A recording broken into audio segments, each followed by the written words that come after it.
subroutine for feeding. That's right, and then you realize that it's much less like an algorithm and more maybe like an evolutionary algorithm that converges on something. Yes. Right, and no one knows why it works, Yes. but it's fine. Yes. Which is which is an idea I'm fascinated by. This I love the work of Joseph Henrich, and the idea that you don't have to know the causal model, and maybe you'll never discover it. Maybe you need 500 years more of science before you discover it, but many things still are actually meaningful and effective. In a way, if you think about it, evolution is sort of that feature of evolution, that there are many genes within us, which each of which has pleiotropic effects. They affect many outcomes, and any outcome is typically polygenic. Any feature we have, our cooperation with each other, our intelligence, whatever it is our height is attributable to multiple genes. And we have 20,000 or so of these genes, and they have in turn been shaped by a million years of evolution in which we've lived in many different environments. So there's been some kind of rough justice, a kind of integration across time and across individuals and across genes of what is optimal for all these environments averaged out over all this time. So we get to today, and we look at the statics, and we have no idea, actually, which genes are doing which things and for what reason, and yet here we are. So in a way, it's a little bit like the algorithms this black box idea, that there are these neural nets or entrained algorithms that may converge on doing something, and we have no idea why they're doing it, and yet that's what they do. So it's not dissimilar than what we were thinking of talking about. You're right. So kind of the question then is, should we be obsessed with, when we build machines, should we be obsessed with understanding precisely why they do what they do, or should we use the same metaphor as we were forced to do in the case of humans, which is we had to contend with humans the way they are, despite the fact that we don't understand them. We still had to work with them, we still had to regulate them, teach them, create societal structures and so on. But it seems to be a difficult notion when it comes to machines, because they weren't here when we arrived. We made them. Unlike animals as well, which it took us. We still don't understand animal physiology and behavior fully, but with machines, because we started building them not less than 100 years ago, really, in any kind of serious sense, we have this sort of. Do you think there's this tendency to want to engineer them and understand them? Because as soon as we don't, it's like building bridges that that no one understands or something. With engineering, we understand everything we engineer pretty much. Well, this actually brings me to a related question to what you just said, which is the notion that now machines behave in a certain way. For instance, they search for information and index them in a particular way, or they select information to present to us, let's say in a newsfeed on Facebook, or the algorithm that selects kind of notable things on Twitter, in the Twitter app, and many others. If we're now influenced by their behavior, should we switch them off tomorrow? Do you think we may behave like them? So we may have learned kind of habits, and is there even something you might call a transmission of culture from the machines to us? Maybe they've learned through interacting with us that presenting this type of news, presenting this type of content is good for us, and this is something they've learned from observing billions of people interact, something we couldn't do. And maybe they've found some niche, and they've exploited it. And then if they disappear, could we potentially have been nudged to this new equilibrium? Do you think it's a plausible hypothesis? Yes, I do. I mean, I think even the kind of staccato nature with which we interact with each other, right? I think new technologies, on the one hand, I think that there are fundamental things about human beings that just don't ever change, or at least over historically plausible time intervals, over 1,000-year time intervals. So I think, for instance, our desire for friendship, our desire for influence, our responsiveness to influence by others, I think that's a constant of our species, But I think the ways we interact, can be shaped by the technology. And so, and it's not just, as you're suggesting, modern technology, with the printing press changed how people interact. The transportation technology, in the old days, to visit your friends were all from a tiny little community with people you could reach in a day. They weren't 1,000 miles away. So I think, but I think this new technology is, I think, changing the kind of staccato nature with which we interact in certain ways. I'm sorry. But I'm kind of very curious about the difference between, whether there's a qualitative difference between the two. So, technology has always shaped our behavior. All of a sudden you invent the telephone or the post or the cart, and then people can, have friends that are further in space, for instance. Or, you allow instant communication with the telephone, and then maybe the nature of social networks changes. But it seems to be that these things are about changing the medium, but we are the agent. So there's you could argue maybe that the medium has some kind of agency and so on, but I think that gets a little too philosophical because it doesn't really have intentionality. It's we build roads then or trains, and then we can move things faster, and that changes what we do. But when an algorithm is processing information and has exhibits goal-directed behavior, like maximize the engagement of these people with newsfeed, or make these people click on these ads, or match these people so that they have a good date, right? Or a good romantic relationship. This is a goal-directed behavior because these algorithms are optimizing for something, and there are feedback loops as well. So do you think that the way that these kinds of systems, these algorithms, could change our behavior, our culture, our sort of social practices, is qualitatively different from how the telephone might change us? I don't know. I think let's look at the dating example. So it's possible that with the availability of these apps, which you can carry with you, and this extraordinary variety and number of individuals that you come to believe are possible candidates for dates with you, and the ease with which you can search that space, and the accompanying shift in norms about going on a date with somebody, I mean, all of which has changed radically. Compared to when I was, before these technologies existed, when I was, dating in my 20s or something like that, where it required a lot of planning to go on a date. So you would spend weeks developing the courage to ask a woman out, and you would try to think of something inventive to suggest that you would do, and then you would work up the courage to ask her out, and then you would mutually agree on a location to meet, and then if she didn't show up, which was a common experience in my case, then she must have died. There was no other explanation, and there was no way to reach her, or vice versa. I mean, there were no cell phones. I mean, you would be standing at you would be stood up, was the expression that we used to have, and there was no speedy way to confirm, what had gone wrong. So now all of that has changed. But the point is, as you're suggesting, the technology, even though the impetus to go on dates is unchanging, right? People search for mates. Not just for sex, but for love. The way we come to think about that process may in fact we become mechanomorphic, right? I mean, we're beginning to emulate these machines, right? We are kind of thinking, oh, the procedure for finding a date is to look at hundreds of candidates, and if I don't have that option anymore, then what do I do? Is that what you're suggesting? Yes, but I don't think that's necessarily different than the other technologies. I think the other technologies may have changed things too. But perhaps this particular technology would, the fact that it has a particular objective and it's able to learn from experience.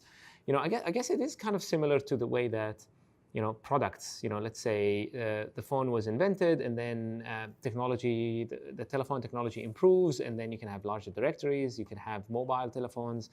So there is a feedback loop of some sort too, in that the technology adapts, from let's say the imperative of profit maximization. The people who are building these technologies would react so that they can build us better cars, better chairs, and so on. So even though these are kind of passive objects or media, they are also adaptive. I guess so in that sense, they're not fundamentally different. Perhaps the ability of the algorithms to adapt is perhaps just faster. So is it just kind of a quantitative difference rather than a qualitative difference? Or is it different in the sense that the objectives of the machine may at some point be even opaque to their own creators? a car doesn't have a goal of Yes. its own that is different from the maker of the car. So it's always subservient to the goal, the profit maximizing goal of the car makers. But with algorithms, at least that's what people are concerned about, the algorithms may have runaway sort of behavior that is unanticipated. Or that, yes, is not controlled by the maker or even foreseen by the maker necessarily. So I agree with you that I think there is a qualitative difference there. Actually, earlier you said something about how machines have only been with us for 100 years or so, and you meant a certain kind of post-industrial machine. I know what you meant, but cognitive machine, if you like. Yeah, but I mean, of course, our relationship with technology is a very ancient problem, right? I mean, going back to when we invented tools or fire, even. So we invent fire, and we can cook our food, so it becomes possible to extract more calories from a unit of plant or animal protein that's been cooked more efficiently, because once it's cooked, the heat breaks it down. So we don't need our stomach acids, or we don't need to chew it as much. So our jaw muscles, so we evolve. Our jaw muscles get smaller, our teeth change, our intestines don't need to be as long. This frees up energy for us to have bigger brains, is one of the theories. So we humans as a species evolved in response to this technology, the invention of fire. At the you mean genetic evolution? Genetic evolution, yes. Yeah. And of course there's cultural evolution too, but yeah, genetic evolution. Or we invent, some people think that the reason men and women, there's not a lot of dimorphism in our canine teeth. So in many other animals, males have very sharp canine teeth compared to the females, because they were using those teeth as weapons. Now humans, men and women, don't have a big difference. We don't have vampires. We're not. Men are not like vampires. And one of the theories of this is that it's called the tool replacement hypothesis. As we invented stone weapons, spears, we no longer needed sharp teeth. So our teeth are different because of a technology. Or if you come even forward, if you look at Homeric, if you look at the Iliad, one of the issues the poet Homer is struggling with is our relationship to metal. There's a lot of conversation about how the metal pierces our soft bodies. How we fall on the dust and bleed to death. And so I think our relationship with machines, both as a biological entity and as a cultural being, is very ancient also. It's not a new topic. But I do think, I think you're right when you say, and it's making me think, I think there may be something actually quite different about the kind of machine intelligence type topics we're discussing now, which have a mind of their own, right? The bronze spear point, there is a tension between us and those weapons, or whatever else, or we invent threshers for grains. They don't just have to be armaments. But the technologies that have a mind of their own, I think, are different actually. And I'm going to propose, like, maybe we need this sort of lens of cultural evolution or social learning to tease this out, because at the moment what's happening, especially in the field, until very, very recently, even machine learning algorithms, algorithms that adapt, they're still adapting and using representations of the world that we have endowed them with. So we gave them a way to, that's like, this is a chessboard, this is how you represent a chessboard, this is where the pieces are. And maybe we come up with clever representations like, this sort of position, of the knight and the bishop is good. Or this is a pattern that you have to look out for, and maybe you can use that in gameplay. But with the advent of deep neural networks, there's this like a big idea of representation learning. So the idea is that the machine is learning its own way of representing the world, or seeing the world.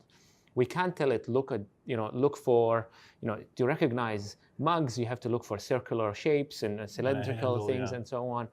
It figures these out on its own, which is, in the case of vision, it can explain these things to you. There are ways of projecting kind of what the machine is looking at in order to correctly classify this image. Wasn't there some example recently where the mug example, and maybe it wasn't a mug example, that the machine was a funny example like that. Like it had a difficulty telling the difference between like a donut and a mug or something. I think or, there was chihuahuas and chihuahuas and muffins. Yeah, That's right. Yeah. And the machine had a hard time telling the difference between those, right? Or That's something right. like that. Yes. So they're still not good enough, right? But I think they are. They're close to surpassing humans, and I think in some facial recognition tasks they have surpassed humans, and they were able to do this because they can learn ways of seeing that we can't even describe to them. So there's no way, and maybe we can understand those ways. Maybe they can describe it to us, but that's not really creepy. But that's not necessarily the case. I think in the case of vision, you could do that. But in the case of the machine is seeing some pattern in the stock market. Maybe its representation is so high dimensional that our brains aren't able to fathom that.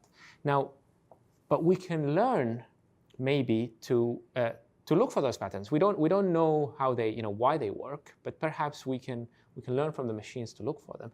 And it seems to me that this is not so different from, the social learning literature where, an apprentice sort of observes a master and learns how the master makes spears or, makes a bow, and does not necessarily have to learn the causal model or why this thing works, just needs to copy blindly. So I just wonder if that is the qualitative difference, that machines can learn representations and come up with plans and procedures for doing things that we don't understand. We only know that they work, but we don't understand their mechanics. We don't understand their logic.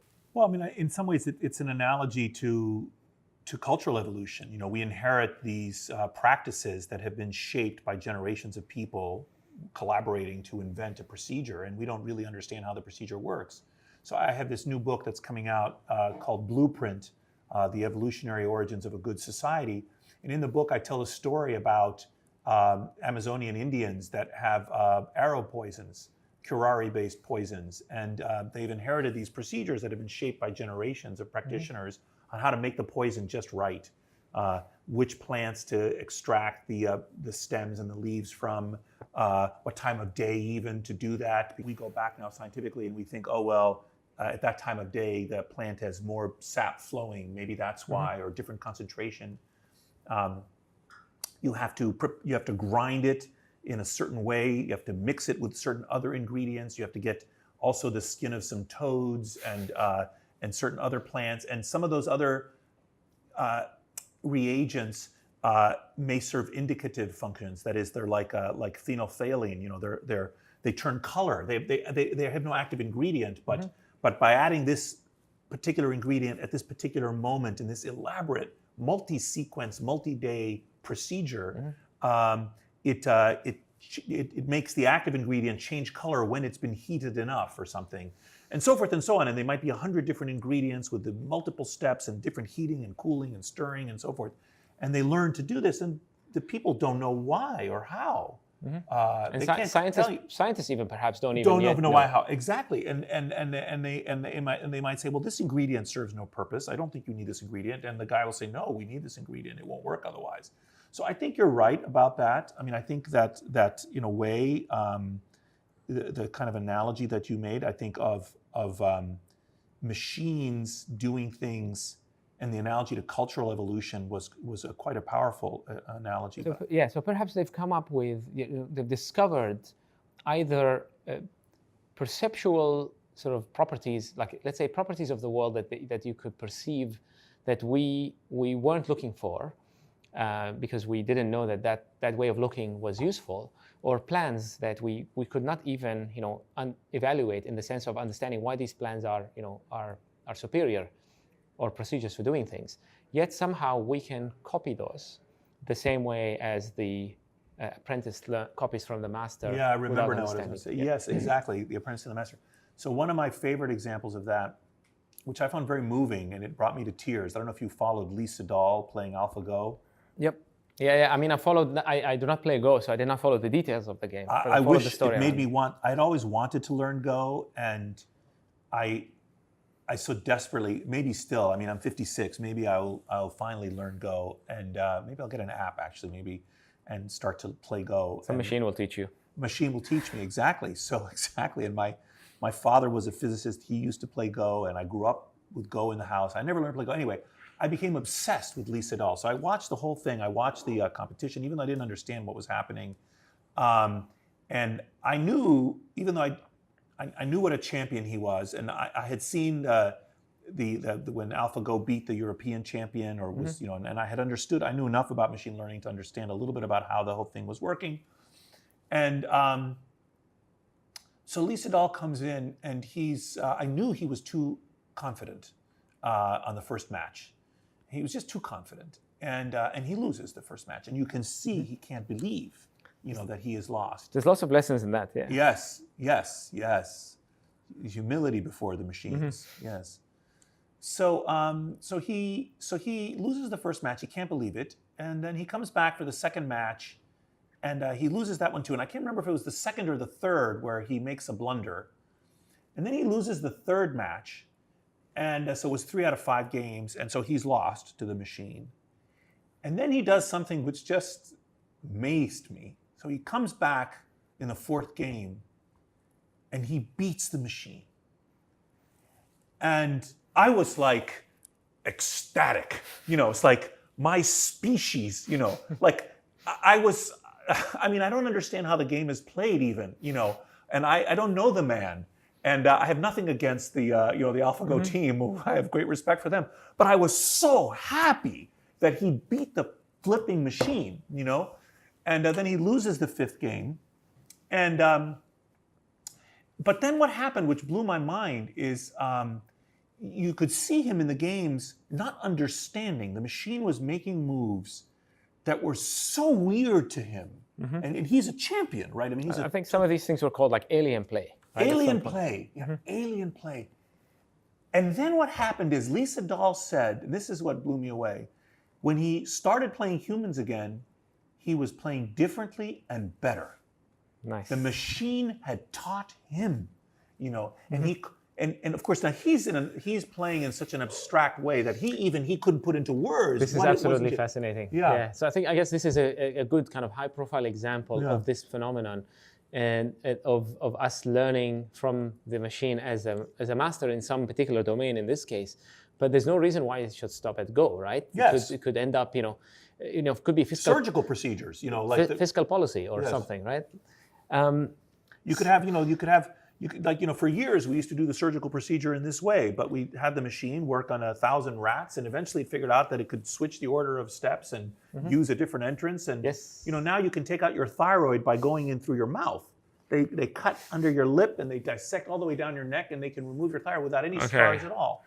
So this was not considered really until recently. Anyway, so maybe who knows what we'll learn. So this is dating, financing, surgery, games. I mean, it's really frightening. So which brings us, I think, to this kind of notion of that I like to I've been thinking about for a while, which is this social contract with the machines. Yeah. And let me maybe use like a specific example. So let's suppose in 2030 we're all of a sudden we discover that a lot of these kind of societal ills, a lot of this polarization that we experience today in politics has somehow slowed down. People seem to get along a little bit nicer, a bit more, civilized conversation online. And let's suppose that, as scientists, after we investigate this phenomenon, we realize that it's driven by, simple bots that are kind of online, saying the right things to people, sort of mediating somehow, creating conditions for civilized discourse. They're not compelling us. They're not like censoring us or anything, but they're influencing us in some subtle ways. Do you think we should switch them off in this case? And I think this is a difficult question because of some recent studies that showed how, for example, the newsfeed algorithms, from Facebook, for example, this was a study by Facebook, they showed that it's possible to alter people's emotional states by changing the parameters of the algorithm. So suppose these algorithms are doing something good for us, and that perhaps we're unable to get there on our own. Then, do you think it's ethical to stop them somehow, or how would you even begin to investigate this problem or kind of study its consequences? Well, first of all, I mean, I'm gonna lose the train of thought here because there's so much in your question. First of all, I think that everything we're discussing is a dual-use technology, right? Like any other technology, you can invent bows and arrows to hunt food or to kill people, or nuclear energy to make bombs or to, create energy, or invent bots that are, good for society, help facilitate the flow of accurate information and help make people happier and have those types of beneficent effects, or they could do all the opposite, polarize us and distribute fake news and have lots of other implications. So everything we're talking about is a dual-use technology. So I think we have to accept the fact that that turning off the bots, yes, maybe, or these whatever the technologies you're asking about, would we turn it off? I think it would depend on our assessment of the relative benefits and costs of it. I don't think it would be. I don't think there would be any reason to abandon any technology. I mean, I'm kind of very pro-technology. I don't think if we're misusing a technology or are afraid of it, I think the solution is to do a better job, not to destroy the technology or turn it off. Okay, so I guess that's kind of similar to the court system, which could be in some countries very corrupt. It could become a tool for oppression because a poor person can never win a case against a wealthy person who can bribe the judge and so on. But it seems, let's say that this is an evil we had to live with, this possibility that these institutions may become corrupt. But when they function, they're very good for society. They help maintain order. They help make contracts. Modern life possible, right? Modern life possible, right? They create trust among strangers, for example.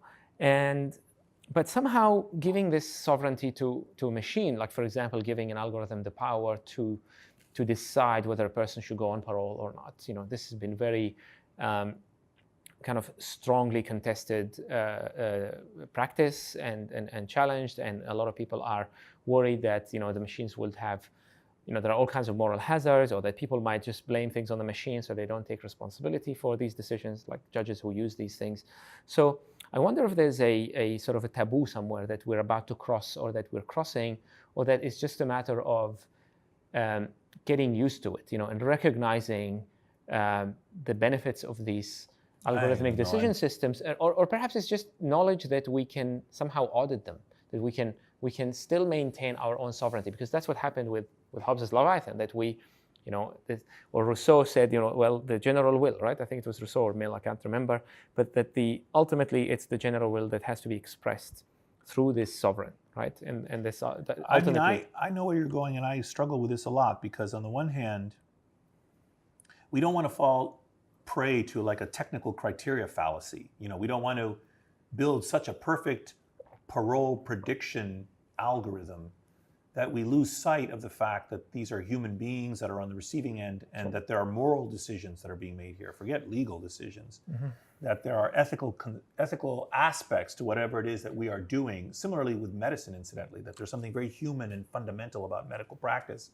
It's not just like if you could do genetic tests and make predictions about which children were likely to die by the age of 5, should we selectively abort those children, even if the test had an area under the ROC curve of 0.9, which is unheard of? Would we use the test? We would have to recognize that we're talking about some kind of a moral human decision, and that we would want a human decision maker in the path. So these would become tools for the use of human beings rather than replacing human beings. On the other hand, we know that humans are very fallible too and make other kinds of mistakes. Maybe in fact this parole decision bot actually is superior, delivers better justice on average. Maybe it's just our own more limited sense of morality that makes us think that a human has to make this decision. What's wrong with letting a machine make this decision, even though that sounds actually very dystopian? So I don't know the answer actually to that. I mean, I'm ambivalent, because I think that what we want is a technology in the furtherance of human satisfaction and human well-being. And maybe that's just utilitarian. I mean, this is, again, I'm speaking randomly. I mean, it's a deontologic versus utilitarian on the one hand, we just, if the algorithm gives the greatest good for the greatest number, the greatest amount of time, then maybe we should use it. On the other hand, it feels creepy. You're right. There is a kind of always kind of a humanistic sort of values that seem to be threatened by these things, Yes. right? And maybe that is why we should be a little, extra vigilant as we introduce them, because there's also this notion of, now we have, the days of scientific management, right? Like Taylorism, and everybody's quantified and everything, and humans are machines literally, and you just kind of optimize them. I think it's happening again under different names, thanks to algorithms and so on. But there's this kind of maybe these things can impact negatively things we can't measure yet. So by definition, these machines are dehumanizing. Yes, exactly. So maybe something is lost, but we seem to sense that something may be lost, but we still can't put our fingers on it, and that's maybe what's creating this kind of fear or concern.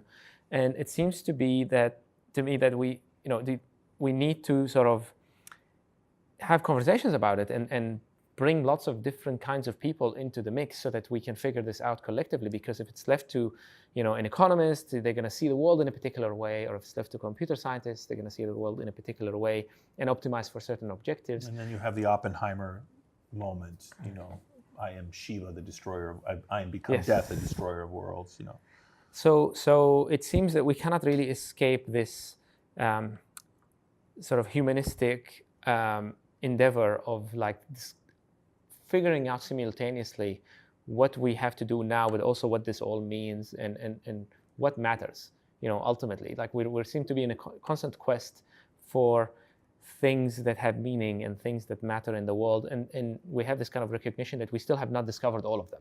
We did not discover the meaning of life. And that because this is always a constant ongoing quest, this kind of keeps us humble perhaps and keeps everything in check. Do you subscribe to this?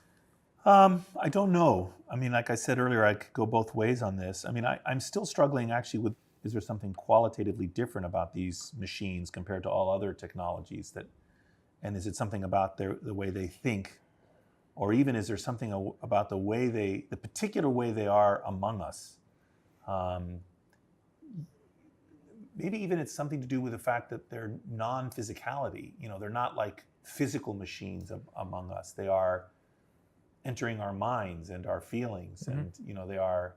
And they live in the cloud. Yes, right? They are among us in a different way. These machines than spears or fireplaces or steam engines or even the telephone. These machines are among us in a very different way, and so I think that maybe there is something quite different about this type of way we are.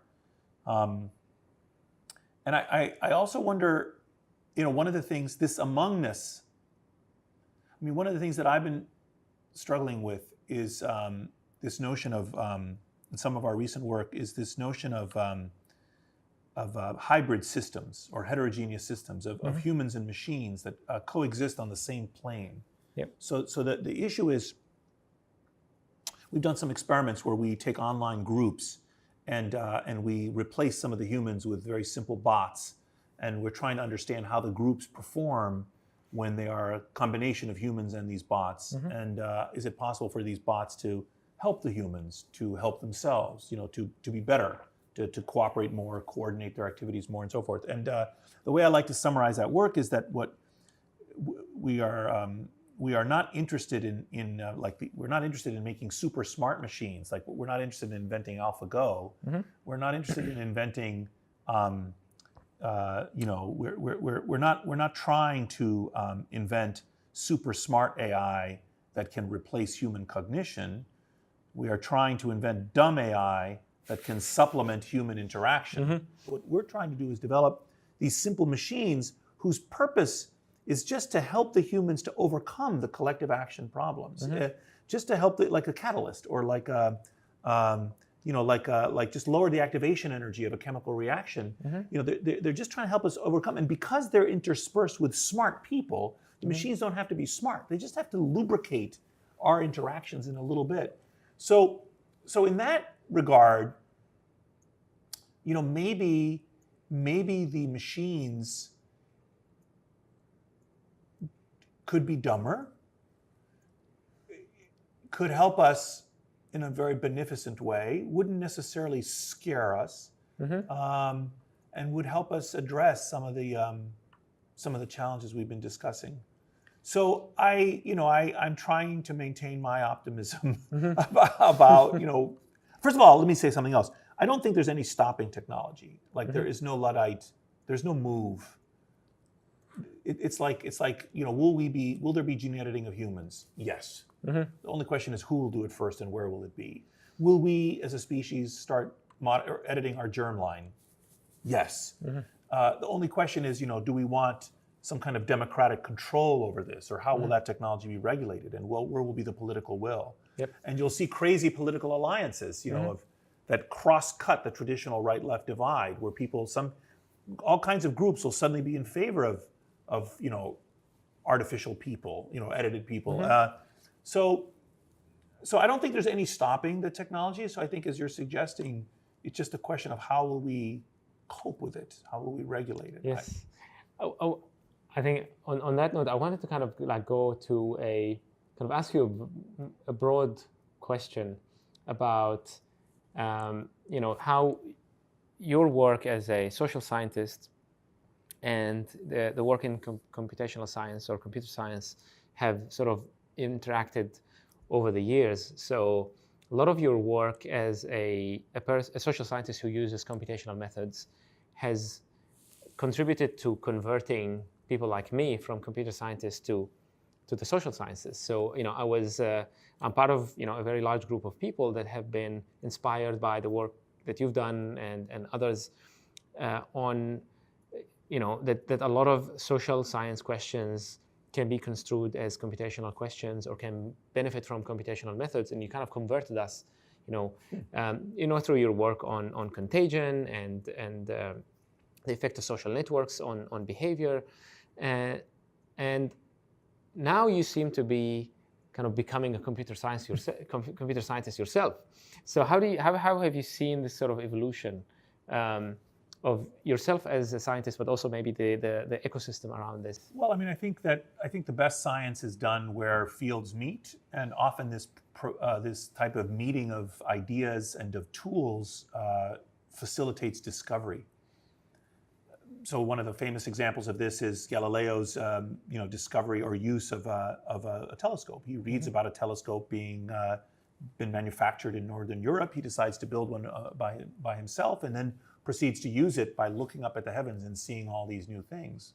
He sees moons around Jupiter, and he sees craters on the moon, and he sees sunspots. How he looked at the sun, I have no understanding, and draws them. And because of the new tool, he sees new things. And it cuts to the core, I think, of what it means to be a really good scientist, is to make your own tools. And so I think that a lot of that comes from borrowing from other disciplines. What is new in your field is old in another field. And so I think there's a way in which some of my favorite scientists are those scientists who move around, who cut across different disciplines. Now, working against that, as you know, is a whole set of academic politics and academic bureaucracies. It's very difficult to be a polymath in the modern era. Agreed, and it seems to be like there are two ways, at least today, of hacking this. And one of them is hacking it. Yeah. One of them. This is a Media Lab lingo. So one of them is working at the Media Lab, which is kind of by definition, which is where I work. It's built for that purpose. It's built for that purpose precisely. And another one is to have so many different affiliations that you can always sort of refer, which is what you have. Which is I think you're affiliated with medicine as well as sociology as well as psychology, biomedical engineering, and evolutionary biology, and lots of things. Yeah. So you could have you could literally be in multiple departments. Yeah, but I think the point is that I don't think, if you think about it, the world is out there. It's not divided into physics and chemistry and biology and psychology and sociology. It just is the natural world. These divisions come, we've inherited them from a way of organizing knowledge that goes back about 400 or 500 years.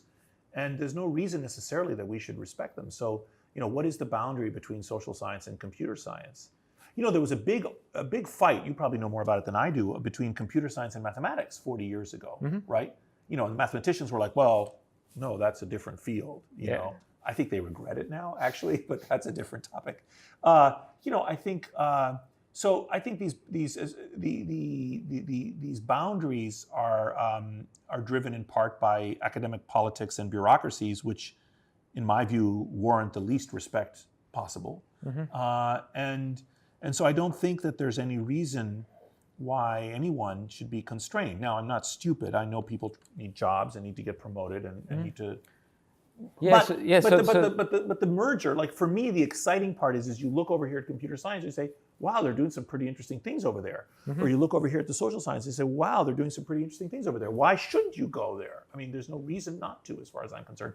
And often it's very stimulating and exciting. I'll say one other thing. I think there's an old idea, I think it's well validated in archaeology and history, that great civilizations arise at the intersection of trade routes. Right? I mean, I come from Aleppo, which was on the Silk Road, and that has, I think, contributed a lot to the, it was a trade hub, and it contributed a lot to the cultural richness within the city. And the wealth, and the scientific advances, and the artistic advances. So why should it be any different in the sciences or in the production of knowledge?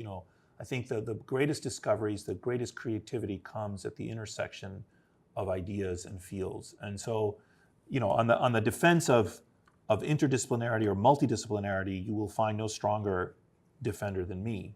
Now, I do think there's something special happening right now in the social sciences, and I think it's abetted by computer science. If you had asked social scientists even 20 years ago, what powers they dreamed of having, or I'll go back even further. So, the famous, Keplerian revolution. So Tycho Brahe in the late 16th century, he's a 17-year-old prince. He says, I've studied all available charts of the stars, and there are just as many star charts as there are astronomers, and none of them agree. What's needed is a long-term project from a single location to map the heavens in a consistent way. So Tycho Brahe spends years, builds an observatory. Actually, the previous star chart was by Ulugh in Uzbekistan. About 100 years earlier, he had made and some people think that actually these ideas 150 years earlier had flowed into Europe. Anyway, Tycho Brahe collects these data. Kepler takes the data famously, as you know, and figures out that actually it's the sun, not the Earth, that's at the center of the solar system. Well, I think something the same is happening right now in the social sciences as happened 500 years ago, and I think it's being abetted by innovations in computer science and engineering. Because if you had asked social scientists even 20 years ago what powers they dreamed of having, they would have said, what we really would love is a little tiny Black Hawk helicopter, a microscopic one, and it could fly on top of you, and it could monitor where you are, and who you're talking to, and what you're buying, and what you're thinking. And if we could do that, for a whole city of people in real time, that would be incredible. With that data, we could really understand social order. Which is what we have. Yeah. I mean, we put these helicopters now in our pockets instead, and there are smartphones that track us and record everything we do. So, but do you think, I don't know, I mean, I'm optimistic that these data and the computational power and ideas, new and statistical and methodologic advances and conceptual advances, I'm optimistic that we will have a better insights into how the whole comes to be greater than the sum of its parts. How people come together to form society. Now, we earlier were talking about how that could be dangerous, right? This could be weaponized by authoritarian governments, that could track you and monitor you and be a constraint on liberty, or it could be something very beautiful and powerful that makes it possible for us to actually live freer lives, perhaps be self-aware as a society, perhaps, right? Like, because we understand, our social ills better, and we understand, maybe who's being disaffected and why, because we can also even do counterfactual, simulations, because that's another powerful tool, at the disposal of social scientists today, which is to simulate little artificial societies with different assumptions, Yes. and see how the interaction of the individuals leads to, emergent phenomena. And, some of the work of, Thomas Schelling has been one of the most recognized, I think, in this area, that, even if individuals were not particularly, they had no bias against others, you Or still no end strong up in bias. Even no a strong, tiny, weak bias could create. That's right. They just don't want to be outnumbered, for Yes. example, by outgroups, and that could lead to a completely segregated society. And I think these are really powerful insights that come from these simulation tools. But I guess the challenge today is that you have traditional scholars within their fields that have done certain things, asked certain questions, used particular methods, and now there seems to be some sort of power grab, if you like, because the computer scientists, they're on top of the tool, but they're not very good at asking the questions. They don't know. They keep reinventing the wheel. They keep rediscovering things that sociologists have been talking about for decades, and they just publish the stuff in their own conferences and journals. And then the sociologists come, maybe are still haven't caught up to the tools, so perhaps their inference methods are sometimes not at the same level. So and there seems to be this kind of angst. And I feel like it is hard to be in the middle of this, because I'm trying to bring things together. I try in my own work to work with both, So I'm as a computer scientist, I work with the social scientists because I know I will make a fool of myself if I work alone and think, that I can start commenting on social I think phenomena. the work you're doing on machine ethics is incredible. Well, thank you, but I could not have done it without the help of social psychologists who study moral reasoning. And I think had I done this on my own, I don't think it would have been, as good. And this is something. But think about even the work you're doing. I mean, think about the scale of it.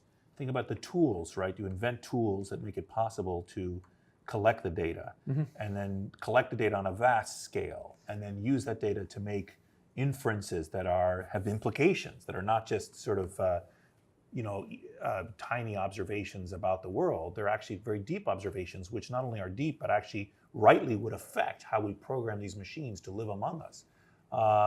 So, I think from the beginning to an end, a project like that reflects a merging of, as you say, computer science and social science, and of really the best kind. So I thank think, you. It's very kind of you to say that. But it really was like a something that kind of even morphed, because I think this kind of humility towards the behavioral sciences that made it possible, that I knew, this has to pass muster with the social scientists. I can't publish it, and just target my own community of computer scientists who know nothing about, social psychology and moral psychology experiments. That would be kind of almost cheating, but also would be, preaching to a very specific group of people. But I wanted to reach the scientists who study all of these things from different angles, and for that I needed that alliance. But you see, it's going to be, the work itself is going to be so, it's not just, it's, how should the cars among us drive, and what do they need a morality chip?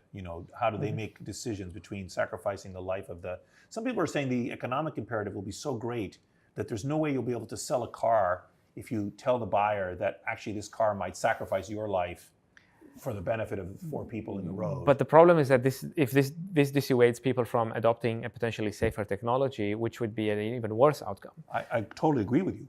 But it's not just the car example. I mean, it's so many examples. We talked about the parole example earlier. That, of course, drone warfare, that's going to happen. There's going to be drone warfare. And, will the machines, we'll start by having humans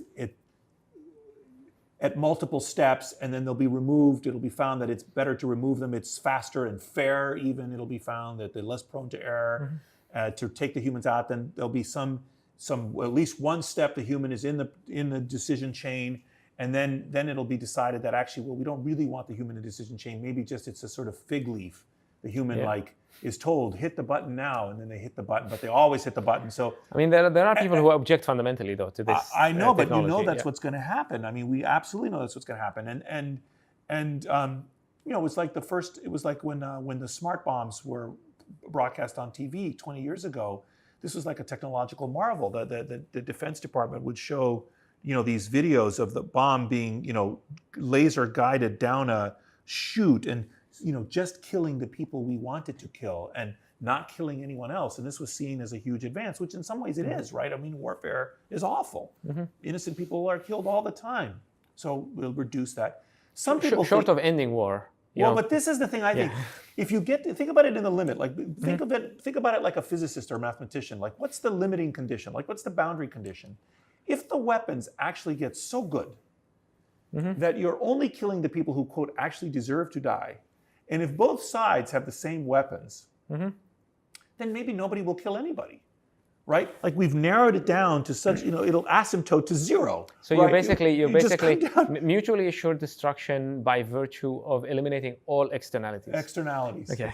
Something like that. That's a very interesting way of looking at it. Maybe that's what'll happen. I don't know where it's going to go on that. But anyway, the point is, we're going to go through a period where all of these machines, these technologies, they are going to have not just economic or social rationales, but moral rationales. And in a way, that's what we've been talking about, is like how to live among these machines. We clearly don't want to live among sociopathic machines. So how are we going to endow these machines or come to a modus vivendi with these machines? But I guess then the question is, how do we even know if they're psychopathic or sociopathic? Because it's interesting you use this word, because that's a psychological diagnosis of a machine like human. Of a machine like human, exactly. So do you think that we need to devise kind of psychometric tests for machines to figure out if they're sociopathic or otherwise? Oh my God, the famous science fiction movie, if you saw a turtle in the middle of the road, would you turn it over? And for figuring out replicants, oh my God, it's... So Blade Runner? Blade Runner. Yeah, yes. Exactly. So in fact, I think there was also a robot psychologist. The world's first robot psychologist was mentioned in one of Asimov's novels as well. So this kind of invention, or this notion that there could be robot psychologists. And I think in Philip Dick as well. This notion of the way for now that we're skirting this, at least in my work, in my own lab, is we're thinking, as I said earlier, about these hybrid systems where these machines are truly very dumb. They have very limited capacities. They have very small operating margins, and they're just sort of helping the humans. But the same machines, and these technologies could be used, for example, to sort of reduce fake news online, to facilitate evacuation. So collective action problems. We're having a tragedy of the commons type situation. How can we get the humans to avoid this? Can we add these machines among us which reduce what happens a lot in these collective action problems is people are acting often for good reasons or sensible reasons, but you get an outcome at the collectivity that's worse than the individual outcomes. People make decisions that make sense from their own perspective. Everyone is doing the same thing, and then everyone suffers as a result. There are many such problems: traffic jams, tragedy of the commons, prisoner's dilemma, et cetera, et cetera. So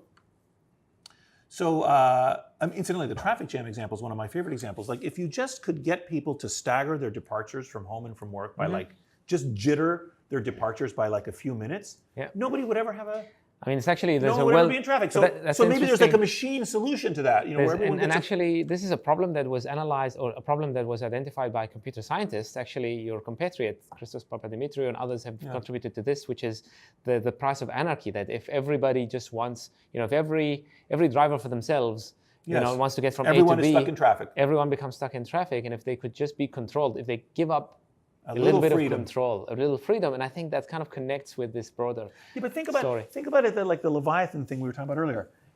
I might feel differently if I'm going to surrender. Like if I said to me, we're going to vote for the state commuting body that's going to give each person a time to commute, and it shall now be decided by some bureaucracy when I'm allowed to leave home to go to work. Or I'm going to have license plates, if you have this type of license plate. In Singapore, they do have that, right? Okay. Think about that solution versus a solution that instead has a kind of distributed system that says, actually, you're going to get a little app, and you're going to log on when you're thinking of going home, and it's going, anyone who signs up for it, like Waze or something, Yep. within a 5-mile radius, it'll give you, says it's not a good time to go now. Too many other people want to leave. Just wait 10 minutes and leave then. So this is, I mean, yeah, this is a fascinating topic too. But again, I know that.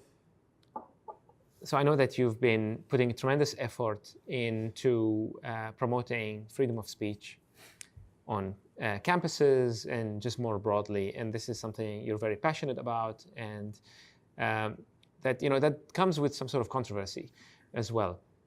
And one of the things that I was wondering about is the role again of algorithms in doing this kind of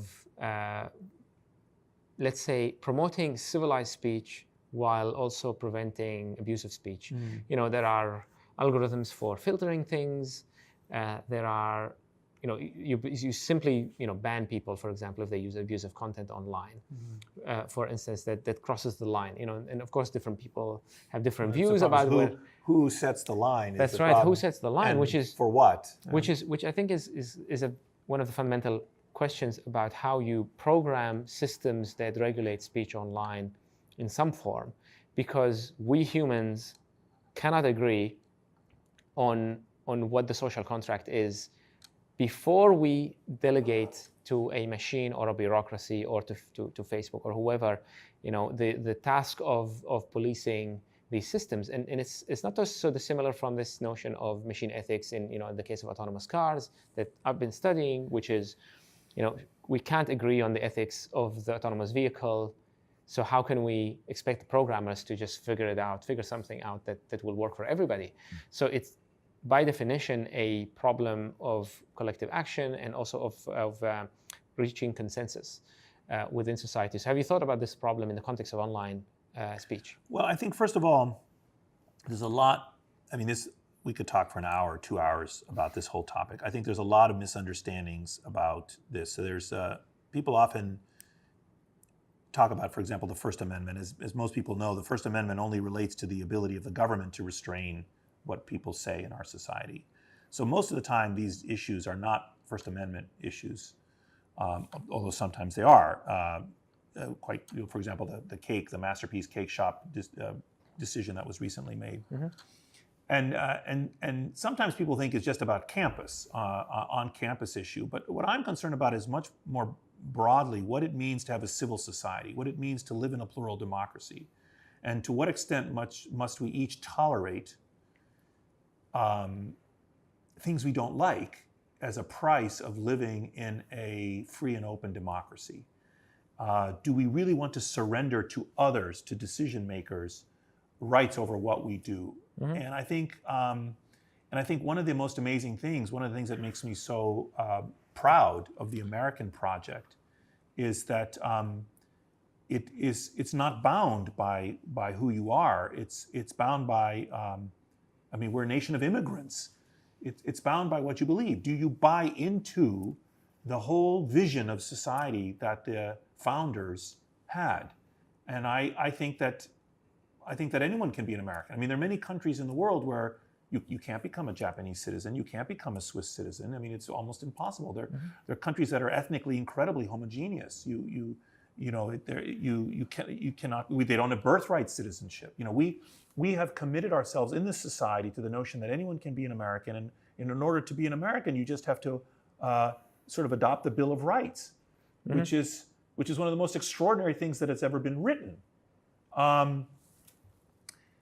And so what freedom of speech is about, it's about a set of norms. At least for me, it's about a set of norms and customs that say that we will allow people to speak, and that the answer to speech we do not like is more speech, not censorship. And if anything, this commitment is meant to empower minorities. And what I mean here is not ethno-racial minorities. I mean people with minority viewpoints. Because the majority has the ballot or the gun. The majority doesn't need constitutional protections or normative protections of freedom of expression. They can enforce their will with violence or with voting. So these liberal principles are fundamentally principles that are meant to support minority viewpoints. Now, sometimes they're literally minorities. So Martin Luther King makes one of the most strident and powerful defenses of free speech that exists. I wish I could quote it for you. It brings you to tears to read it.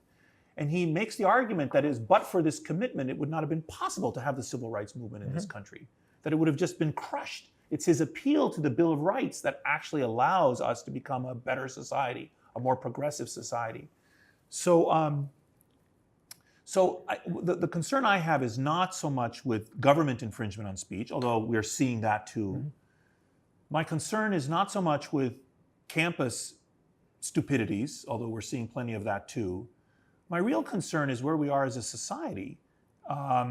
Do we really understand what it means to live in a plural democracy? And are we willing to pay the price? Which means, are we willing to defend the rights of people to say things we disagree with?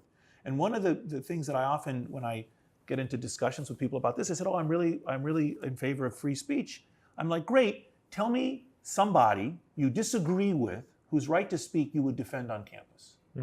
Because if you're only defending the rights of people you agree with, you're not actually doing a damn thing. So name a person who you strongly disagree with, who you would invite, or you would defend their right to speak on a campus or in a public space or whatever it is. And you'd be surprised how often people are unable to do that. And so that's the kind of commitment that I'd like to see in our society. And now on the machine front,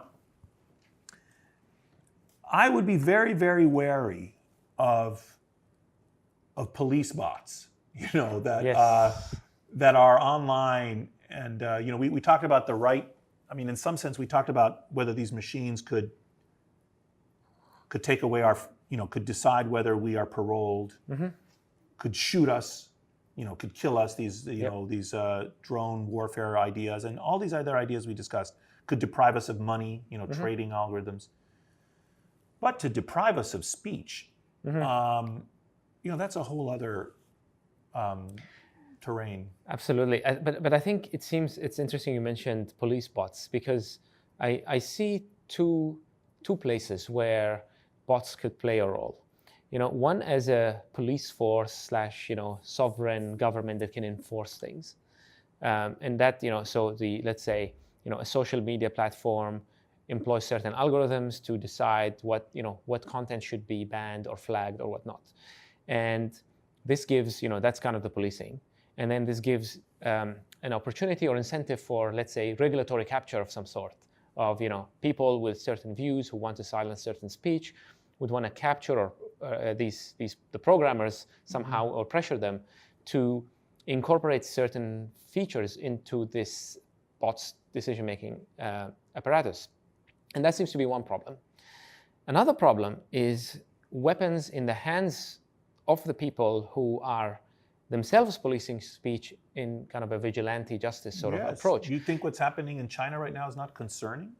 The kind of surveillance state there, that you don't think that the 1 million, think about the waste of, the Great Firewall is maintained by 1 million people. 1 million human beings get up every day with the sole purpose of policing what Chinese citizens can see.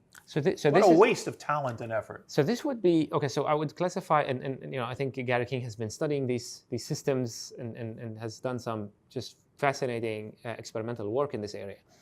So that's kind of in the category of the sovereign. And then you have this other category, which is, the equivalent of the handgun. We have people who call out others on social media. Yes. And there's kind of public shaming. It's a kind of toxic culture, yeah. So the question now, when we bring machines, so there's... So the technologies have made that easier, as you're suggesting. You're saying maybe there's a technical fix. Maybe the machines could counter that. I'm actually a bit less optimistic. So Manuel Cebrian and I have been thinking about this notion of autonomous moralistic weapon. So that a person who wants to public shame people or kind of call out certain people, and the problem is that some of these things are not necessarily dialogue. They can have catastrophic consequences, sometimes excessive harm to somebody's It could be a lie. I mean, you could spread slander in much more efficient ways. For instance, yeah. So, or simply just, maybe somebody has made a small mistake, but maybe It's the magnified, punishment, yes. maybe the punishment is not commensurate with the violation, right? So this kind of autonomous moralistic weapon is something that we anticipate and emerging, and actually we've been even approached by people who want us to build them for them. So, for instance, like the idea of having a bot that would scour, kind of crawl conferences and identify ones that don't have enough representation of a certain group, and then start calling out in public the organizers. And and we could debate whether that's a good idea or not, but if what I'm concerned about is if this idea goes to the extreme, and then so this is the equivalent of a vigilante weapon that can have much broader harm. Yes. And so how do you see this kind of playing out, and whether is it just going to be an arms race of some sort between different groups? Is there room for enforcement that prevents certain kinds of the use of these types of autonomous moralistic weapons? Well, I don't like the sound of it. I'm very worried. I don't think. But technically, it's speech. I mean, it's you're programming something to speak on your behalf. It's just a scale. You can. Yeah, it's like a megaphone. like technically, yeah, like a drone is technically a weapon. You're just programming it to kill somebody. You have to kill them yourself, but the drone is doing it. So how is it different? Yeah. But our whole conversation has been about how these things are different. Mm-hmm. Why are they different? Can we make principled distinctions about them? Yep.